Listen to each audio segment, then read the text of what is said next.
Hello দর্শক, আমরা বাজারে সামুদ্রিক মাছ পাই, কিন্তু মাছগুলো যে কিভাবে আসে সেটা আমরা কখনো দেখিনি। কিন্তু আজকে আমরা চলে এসেছি সুন্দরবনের, এটা হচ্ছে কুলতলি একটা ঘাট।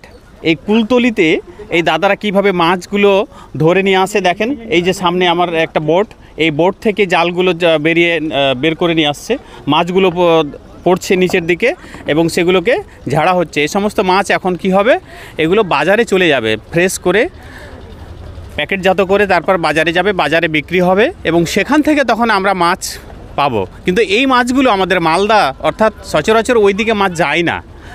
এই মাছগুলো হয়তো কলকাতা তার আশপাশের এলাকাতেই মাছ থাকে। আপনারা দেখেন সামনের দিকে, ক্যামেরা পার্সন আপনি একটু দেখাবেন সামনের দিকে কতগুলো মাছ ওই দিকে ঝাড়ছে এবং সেখানে ওই ঢিবি করে রাখানো আছে মাছগুলো। এই মাছগুলোর মধ্যে এখানে কয়েক রকম মাছ আপনাদের দেখাচ্ছি। এটা হচ্ছে সিধে পাটি মাছ, সিথে পাটি, অর্থাৎ মাথায় যে আমাদের মায়েরা সিথা করে, সেই সিথার নাম থেকে এর নাম হয়েছে সিথে পাটি। আর এই মাছটা হচ্ছে আমুদি মাছ, এটা আমুদি মাছ। এই মাছটা গতকাল আমাদের খাইয়েছিল পকোড়া করে, কিন্তু দারুণ স্বাদ, দারুণ স্বাদ। না, আপনারা না খেলে কখনো বুঝতে পারবেন না যে এর স্বাদ কী আছে আমুদে। আর এটাকে এই ছোট ছোট এই মাছটা কি বলছে দাদা? এটা আমুদি।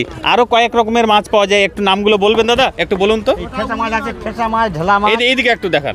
এই ফেসা মাছ আছে, ঢেলা মাছ আছে, দেখেন ফেসা মাছটা দেখেন, এইটা হচ্ছে ফেসা মাছ। এই হ্যাঁ, এই হচ্ছে ফেসা মাছ। ফেসা মাছ। হ্যাঁ, আটটা মাছ আছে, একটা মাছ আছে খয়রা মাছ। এই দেখেন, ওই যে ওখানে একটা খয়রা মাছ, একটা খয়রা মাছ।